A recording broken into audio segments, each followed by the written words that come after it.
Señor Presidente, Mr. President, señoras, ladies señores, and gentlemen, buenos días. Una vez más, siguiendo una tradición de la que me siento honrado, el Secretario General de las Naciones Unidas ha invitado al Papa a dirigirse a esta honorable Asamblea de las Naciones. En nombre propio y en el de toda la comunidad católica, señor Ban Ki-moon, quiero expresarle el más sincero y cordial agradecimiento. Agradezco también sus amables palabras.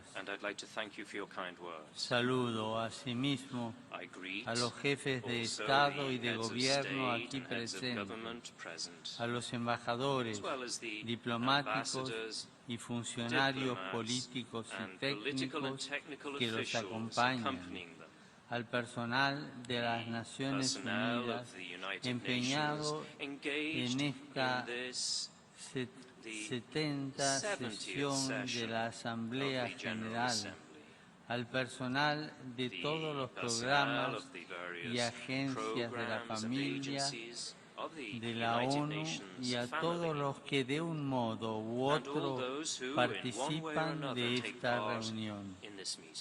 Por medio de ustedes, saludos también a los ciudadanos de todas las naciones representadas en este encuentro.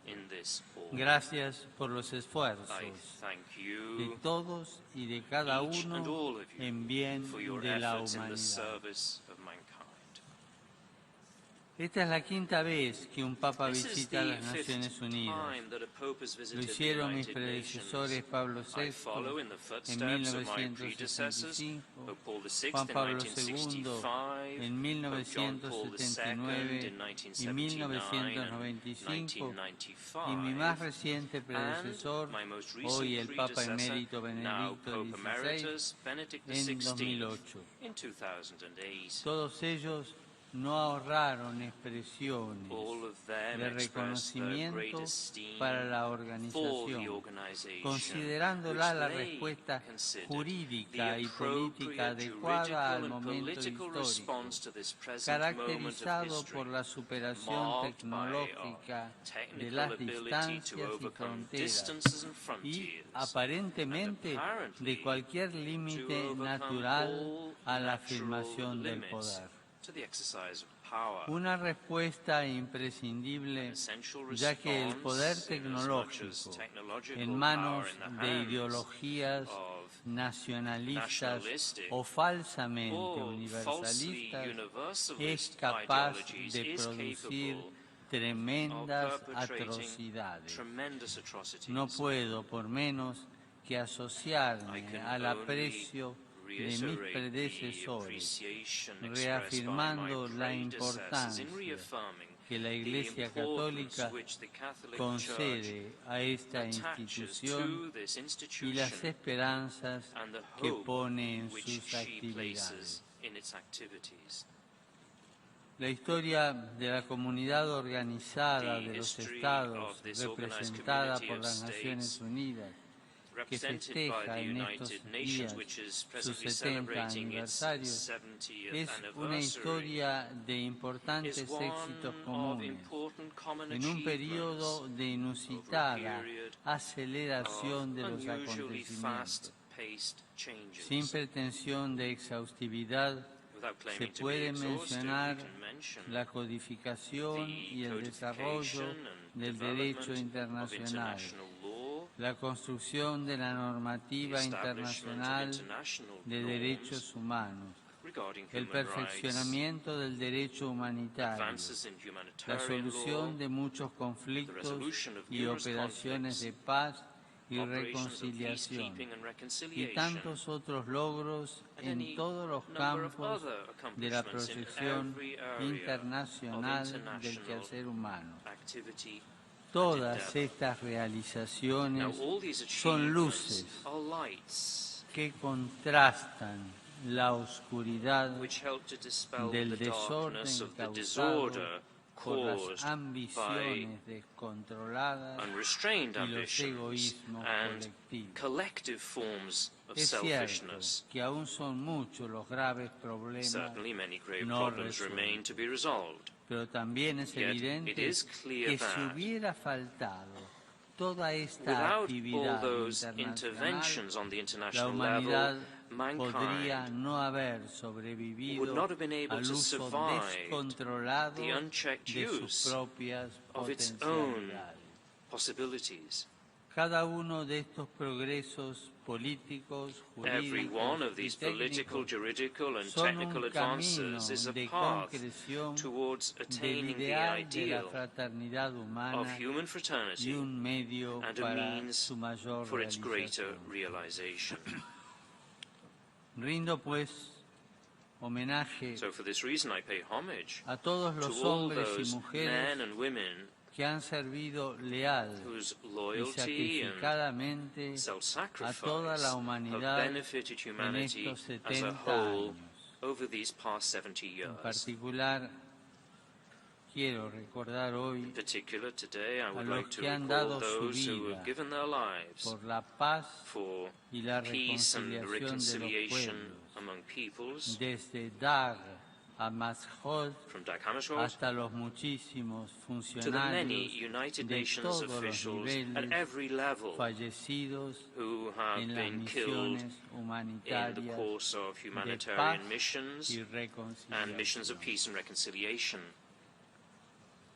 La experiencia de estos 70 The años, experience of the past 70 years, más allá de todo lo conseguido, beyond all these achievements, muestra que la has made it reforma y la clear adaptación a that los reform and tiempos adaptation to the siempre es times is necesaria, always necessary progresando hacia el in objetivo the pursuit of the último ultimate goal de conceder of a granting todos los all países, countries, sin excepción, without exception, una participación a share y in una incidencia real y a equitativa genuine en and la equitable transición. influence on decision-making processes. Esta necesidad de una mayor The equidad need for greater equity vale is especialmente especially para los true cuerpos in the con case of efectiva those capacidad bodies with ejecutiva, effective como es el executive caso del capabilities, such Consejo de as the Seguridad, Security Council, los organismos the financieros financial y los agencies, grupos o and the mecanismos groups or especialmente mechanisms which were creados specifically para created afrontar to las deal crisis with economic económicas. crises. Esto ayudará a limitar This will help to todo limit tipo de every kind of abuso abuse o usura, or sobre usury, todo con los especially países en vías de where developing desarrollo. countries are concerned. Los organismos financieros internacionales The international han financial de velar agencies por el should desarrollo curb for the sostenible sustainable de los development países of y la countries no sumisión and asfixiante should ensure de that they are estos not a subjective sistemas to crediticios oppressive lending systems which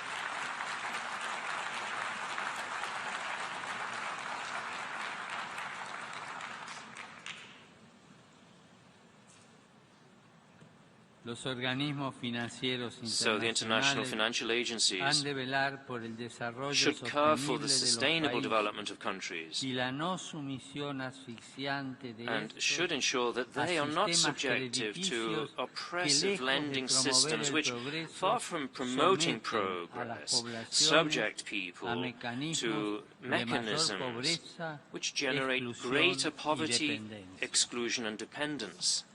La labor de las Naciones Unidas, The work of the a partir United de los Nations, postulados del according to the preámbulo principles y de los set primeros forth in the artículos preamble de and the su first Carta articles of its Constitucional, founding charter, puede ser vista como el can be seen desarrollo as the y la development promoción de la and promotion soberanía del derecho, of the rule of law, sabiendo que la justicia based es on the requisito realization that justice is an indispensable essential para obtener condition el for ideal de achieving la the ideal fraternidad of universal. universal fraternity. En este contexto, In cabe this recordar context, que la it is helpful limitación to del recall poder that the limitation of es power una is an idea implícita implicit en el in the concept de derecho. of law itself. Dar a cada uno lo suyo, To give to siguiendo each his la own, definición to cite the clásica de classic definition justicia, of justice, significa means que that ningún no individuo human o grupo individual or humano group se puede can consider considerar itself omnipotente, absolute, autorizado a pasar por permitted to encima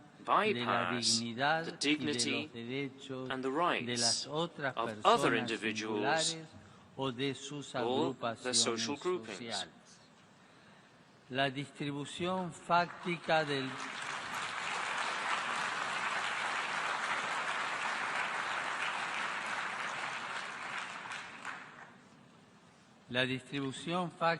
The poder effective distribution of político, power, económico, political, de economic, defensa, tecnológico, defense-related, etc., technological, etc., entre una pluralidad de among sujetos a y la plurality of creación subjects de and un the creation sistema of a jurídico juridical de system regulación de for las regulating pretensiones e intereses claims and interests concreta are la one limitación concrete del way poder. of limiting power.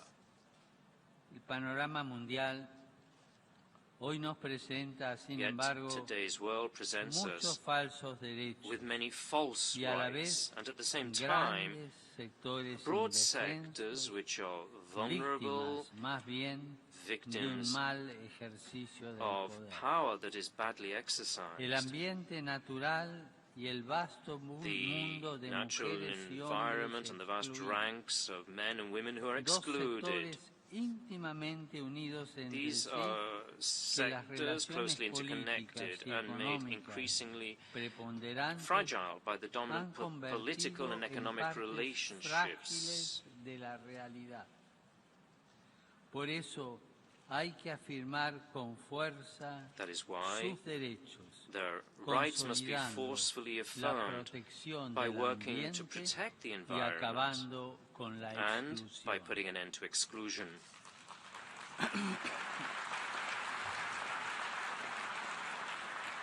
Ante todo, hay que afirmar First, que it existe must un be stated verdadero derecho that a del true ambiente. right of the environment Por un does doble exist, motivo. and for two reasons. Primero, porque los seres First, humanos because somos parte del we ambiente. human beings are part of the environment, Vivimos en we live in comunión con communion él. with it, Porque el mismo ambiente since the comporta environment límites itself éticos que la entails acción humana ethical debe limits reconocer y which respetar. human activity must acknowledge El and hombre, respect. aun cuando está Man, dotado de capacidades For all inéditas his que remarkable muestran gifts, una which are singularidad signs of a que trasciende uniqueness el which ámbito transcends the físico y spheres of physics biológico, and biology, es al mismo is, tiempo at the same una time, porción de a ese ambiente. part of these spheres. Tiene un cuerpo formado por elementos He possesses a físicos, body shaped químicos by y physical, biológicos, chemical, and biological y solo elements, puede and can only sobrevivir survive y and desarrollarse develop si el if ambiente the ecológico ecological le es environment favorable. is favorable. Cualquier daño al ambiente, por Any harm tanto, done to the es un environment, daño therefore, a is la harm humanidad. to humanity. Segundo, porque cada Second, una de las because criaturas, every creature, especialmente las vivientes, particularly a living creature, tiene un valor en sí has an mismo, intrinsic value de existencia, in de its vida, de existence, its belleza life, its y de beauty, independencia and its con las demás independence with criaturas. other creatures. Los cristianos, junto a We otras Christians, together religiones with the other monoteístas, monotheistic religions, creemos que el believe that universo the universe proviene is de the una fruit of a decisión de loving amor decision del Creador by the Creator, que permite al hombre who permits servirse man respetuosamente de la respectfully to creación use para el creation bien de for the sus good of his semejantes fellow y para man gloria del and for the Creador, glory of the Creator. pero que no puede But he is abusar not de ella authorized y to mucho abuse it, menos and much está less autorizado is he a authorized to destruirla. destroy it. Para todas las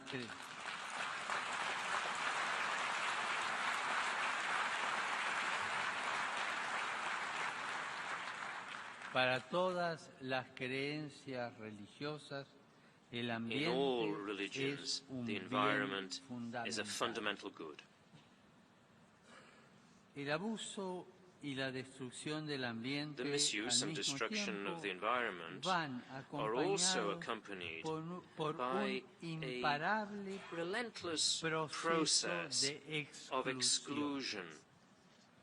En efecto, Un afán egoísta e ilimitado In de effect, poder a selfish y and de boundless bienestar thirst for material power and material lleva prosperity tanto a leads abusar de both los to the recursos materiales misuse of disponibles available como natural a excluir resources a los and to the débiles exclusion of the y weak, con menos habilidades, and ya the sea por tener disadvantage capacidades either diferentes, because they are differently discapacidades, abled, handicapped, o porque or están privados de because los they lack conocimientos e adequate instrumentos information técnicos and adecuados, technical o expertise, poseen or are insuficiente incapable capacidad of de decisión decisive política. political action.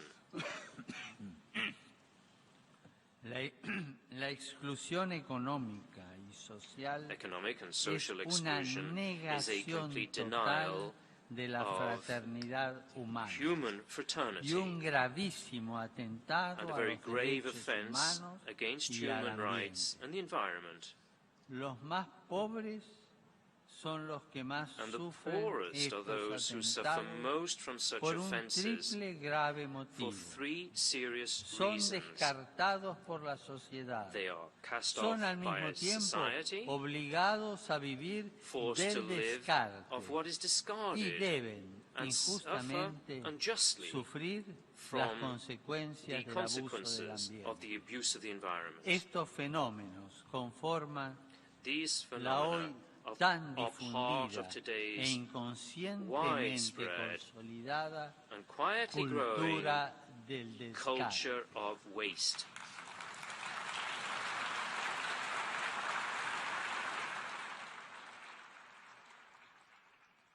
Lo dramático de toda esta situación de exclusión The dramatic reality, this whole situation of exclusion and inequality with its evident effects, has led me, in union with the entire Christian people and many others, to take stock also of my grave responsibility in this regard, and therefore to speak out together with all those who are seeking urgently needed and effective solutions. The adoption of the 2030 Agenda for Sustainable Development at the World Summit, which opens today, is an important sign of hope. I am similarly confident that the Paris Conference on Climatic Change will secure fundamental and effective agreements.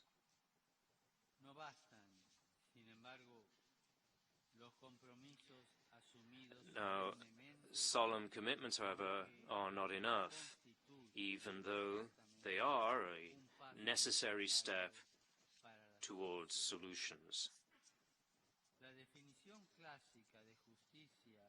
The classic definition of justice, which I mentioned earlier, contains, as one of its essential elements, a constant and perpetual will. Justitia est constans et perpetua voluntas jus sum quique tribuendi. Our world demands of all government leaders a will which is effective, practical, constant, with concrete steps and immediate measures for preserving and improving the natural environment, and thus putting an end as quickly as possible to the phenomenon of social and economic exclusion, with its painful consequences of human trafficking, the marketing of human organs and tissues, sexual exploitation of boys and girls, slave labor, including prostitution, the drug and weapons trade, terrorism, and international organized crime.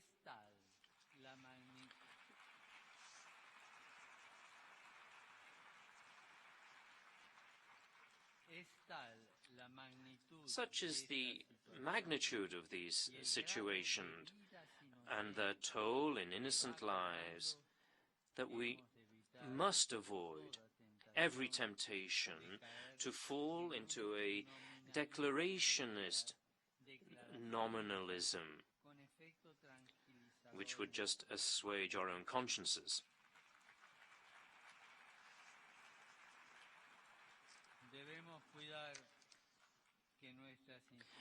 We need to ensure that our institutions are truly effective in the struggle against all these scourges.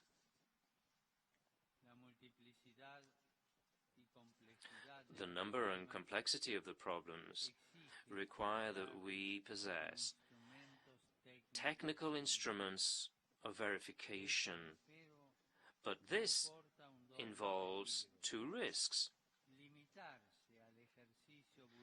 We can rest content with the bureaucratic exercise of drawing up long lists of good proposals, goals, objectives, and statistical indicators, or we can think that a single theoretical and a priori solution will provide an answer to all these challenges.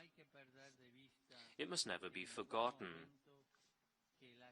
that political and economic activity is only effective when it is understood as a prudential activity, guided by a perennial concept of justice, and consciously conscious of the fact that above and beyond our plans and programs, we are dealing with real men and women who live, struggle and suffer, and are often forced to live in great poverty and deprived of all rights.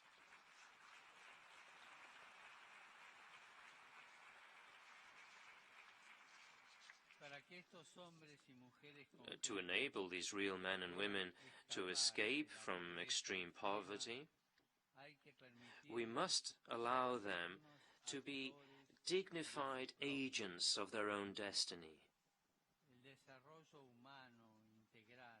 Integral human development and the full exercise of human dignity cannot be imposed.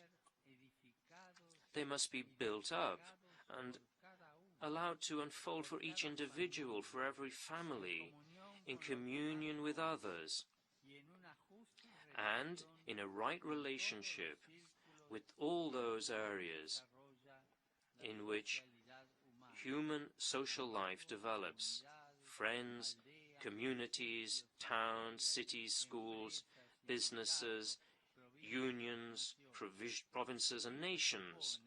Now, this proposes the right to education, also for girls, who are excluded in certain places.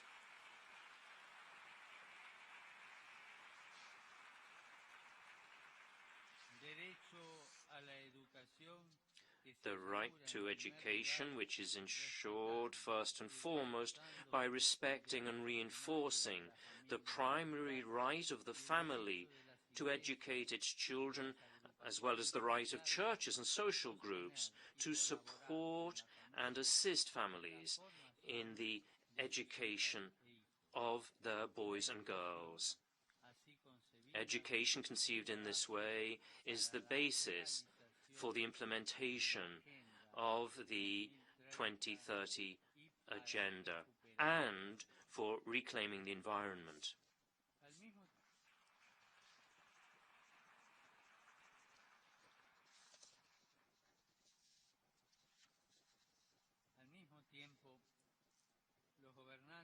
At the same time, government leaders must do everything possible to ensure that all can have the minimum spiritual and material means needed to live in dignity and to create and support a family, which is the primary cell of any social development.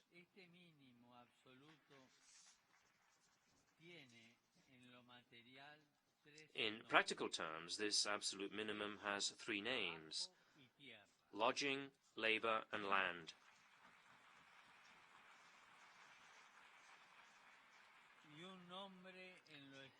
And one spiritual name, spiritual freedom, which includes religious freedom, the right to education, and all other civil rights.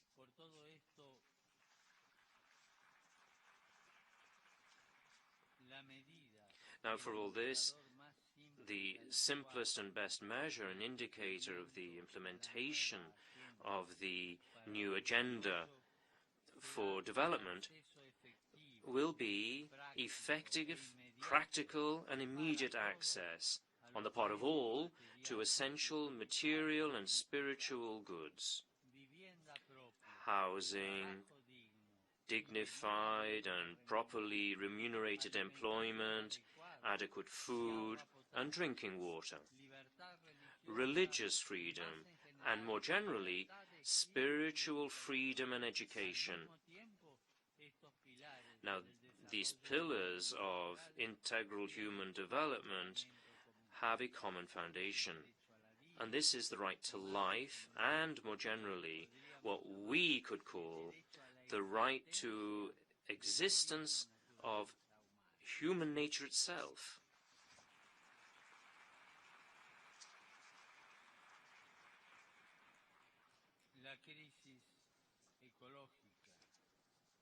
The ecological crisis, together with the large-scale destruction of biodiversity,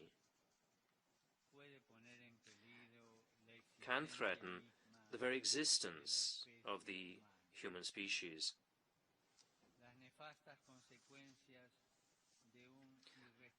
The baneful consequences of an irresponsible mismanagement of the global economy, guided only by the ambition for wealth and power, must serve as a summons to a forthright reflection on man.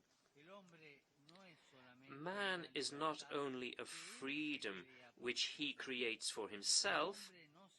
Man does not create himself. He is spirit and will, but also nature. Creation is compromised, where we ourselves have the final word.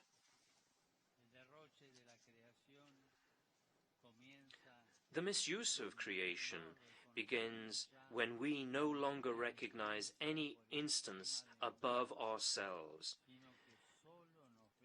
when we see nothing else but ourselves.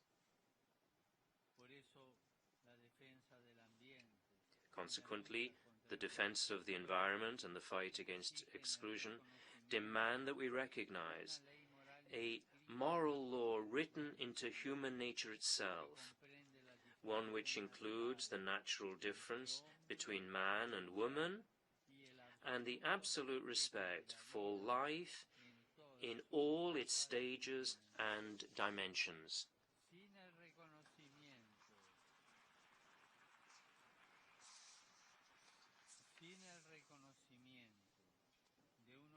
Without the recognition of certain incontestable natural ethical limits, and without the immediate implementation of those pillars of integral human development, the ideal of saving succeeding generations from the scourge of war and of promoting social progress and better standards of life in larger freedom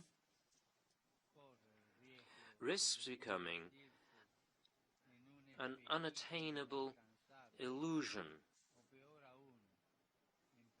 or even worse, just idle chatter, which serves as a cover for all kinds of abuse and corruption, or for carrying out an ideological colonization by the imposition of anomalous models and lifestyles, which are alien to people's identity and, in the end, are irresponsible.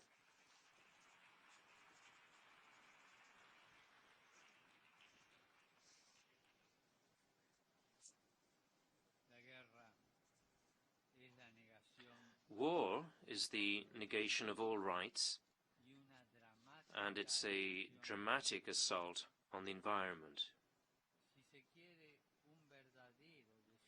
If we want true, integral human development for all, we must work tirelessly to avoid war between nations and between peoples.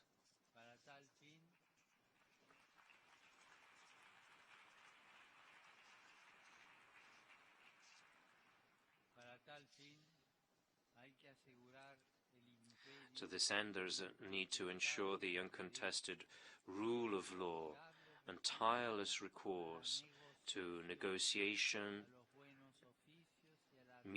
mediation and arbitration as proposed by the Charter of the United Nations, which constitutes truly a fundamental juridical norm. The experience of these 70 years, since the founding of the United Nations in general, and in particular the experience of these first 15 years of the third millennium, reveal both the effectiveness of the full application of international norms and the ineffectiveness of their lack of enforcement. When the Charter of the United Nations is respected and applied with transparency and sincerity and without ulterior motives as an obligatory reference point of justice, and not as a means for masking spurious intentions, peaceful results will be attained.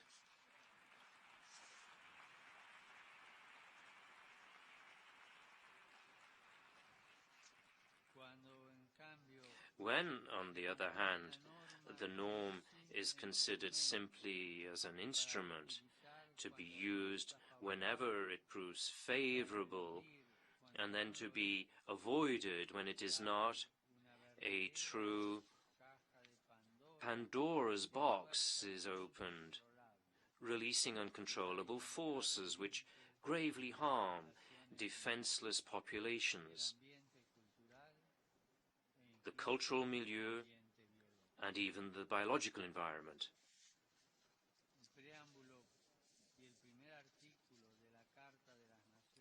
The preamble and the first article of the Charter of the United Nations set forth the foundations of the international juridical framework. Peace, the pacific solution of disputes, and the development of friendly relations between nations. Now, strongly opposed to such statements, and in practice denying them, is the constant tendency to the proliferation of arms, especially weapons of mass destruction, such as nuclear weapons.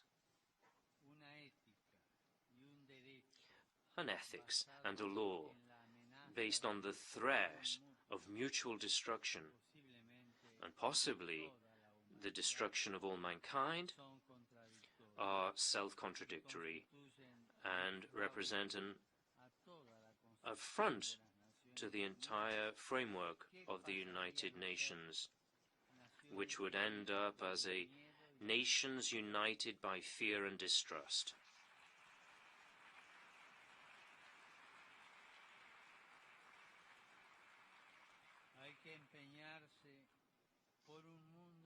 There is urgent need to work for a world free of nuclear weapons, in full application of the Non-Proliferation Treaty, in letter and spirit, towards the goal of a complete prohibition of these weapons.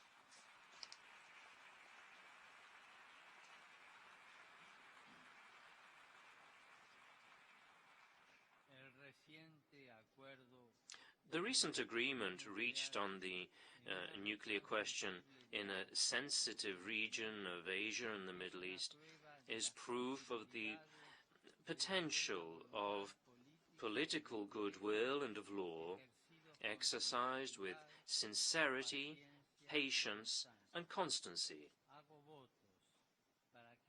I express my hope that this agreement will be lasting and efficacious and bring forth the desired fruits with the cooperation of all the parties involved.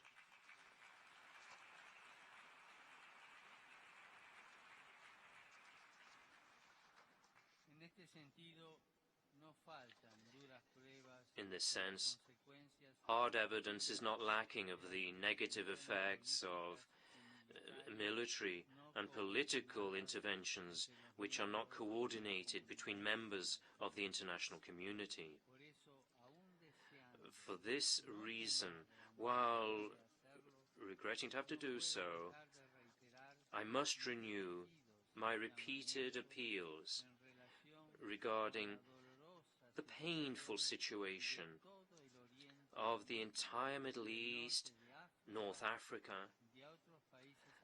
and other African countries, where Christians, together with other cultural or ethnic groups, and even members of the majority religion who have no desire to be caught up in hatred and folly, have been forced to witness the destruction of the places of worship, their cultural and religious heritage, their houses and property, and have faced the alternative either of fleeing or of paying for their adhesion to good and to peace by their own lives or by enslavement.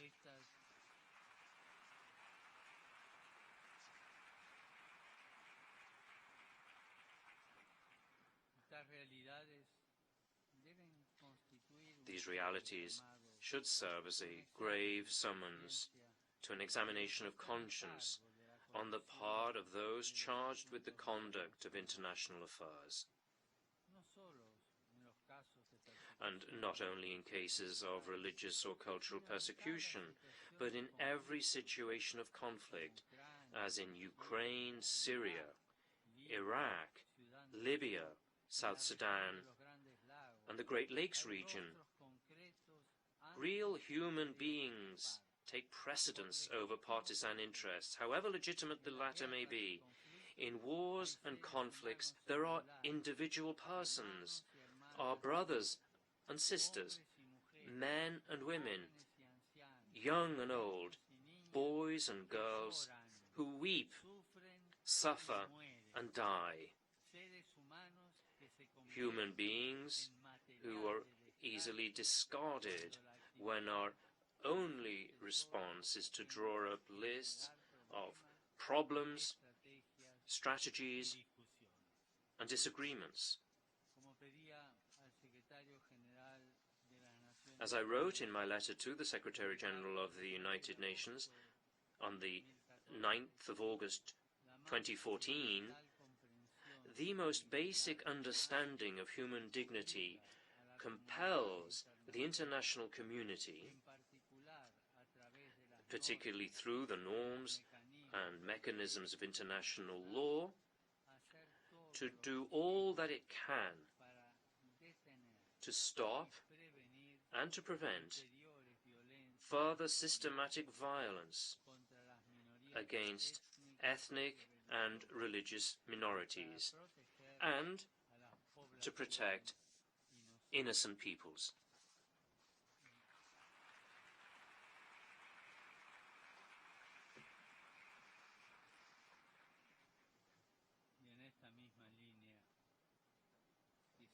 Along the same lines, I would mention another kind of conflict, which is not always so open, yet is silently killing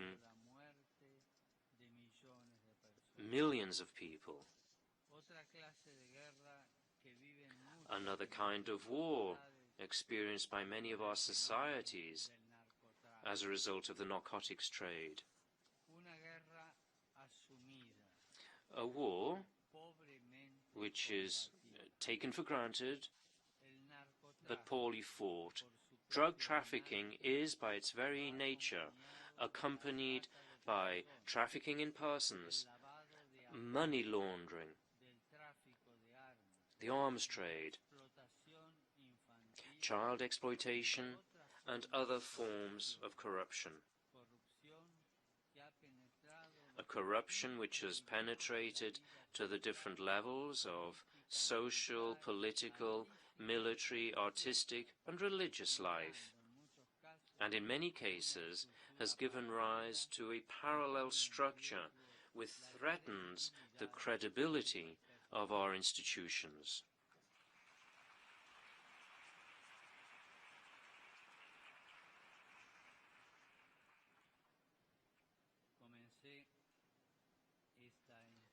I began this speech recalling the visits of my predecessors. And now I would hope that my words will be taken above all as a continuation of the final words of the address of Pope Paul VI, spoken almost exactly 50 years ago. But they remain ever timely. And I quote, "The hour has come when a pause, a moment of recollection, reflection, even of prayer, is absolutely needed so that we may think back over our common origin, our history, our common destiny. The appeal to the moral conscience of man has never been as necessary as it is today. For the danger comes neither from progress nor from science. If these are used well, they can help to solve a great number of the serious problems besetting mankind.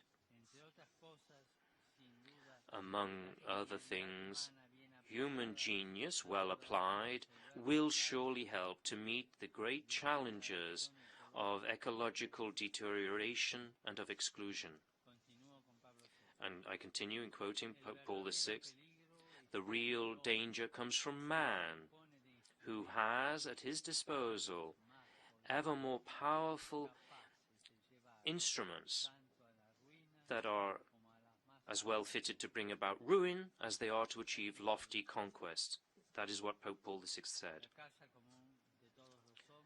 The common home of all men must continue to rise on the foundations of a right understanding of universal fraternity and respect for the sacredness of every human life, of every man and every woman, the poor, the elderly, children, the infirm, the unborn, the unemployed, the abandoned, and those considered disposable because they are only considered as part of one or other statistic.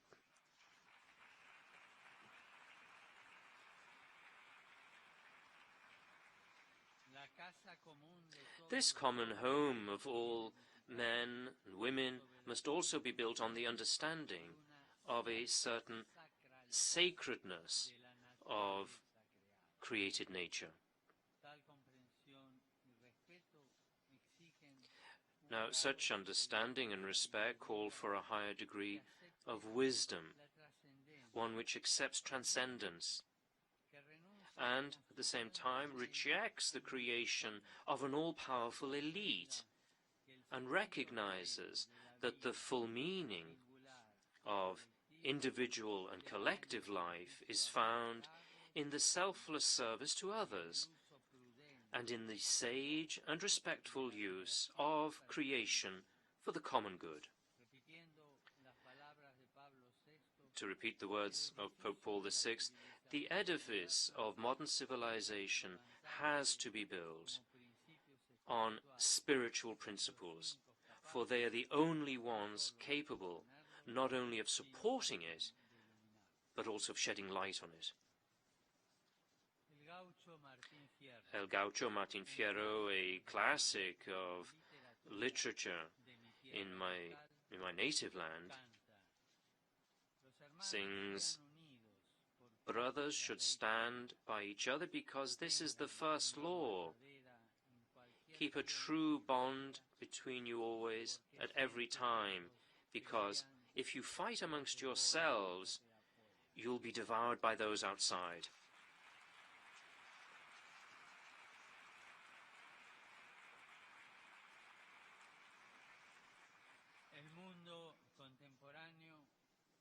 The contemporary world, so apparently connected, is experiencing a growing and steady social fragmentation, which places at risk the foundations of social life, and consequently leads to battles between ourselves to defend our conflicting interests.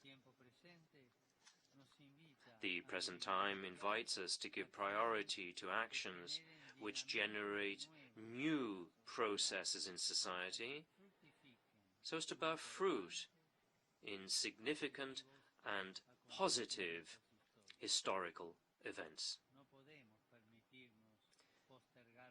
We cannot permit ourselves to postpone certain agendas for the future. The future demands of us critical and global decisions in the face of worldwide conflicts which increase the number of the excluded and those in need. The praiseworthy international juridical framework of the United Nations Organization and of all its activities,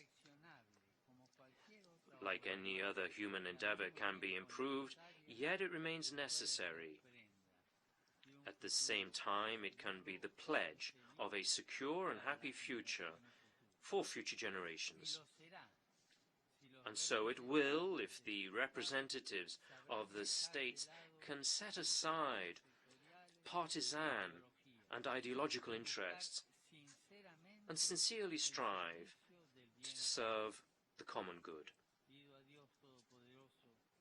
I pray to Almighty God that this will be the case, and I assure you of my support and my prayers and the support and prayers of all the faithful of the Catholic Church, that this institution, all its member states, and each of its officials will always render an effective service to mankind, a service respectful of diversity and capable of bringing about, for the sake of our common good, the best in each people and in every individual. Upon all of you, may God bless you all.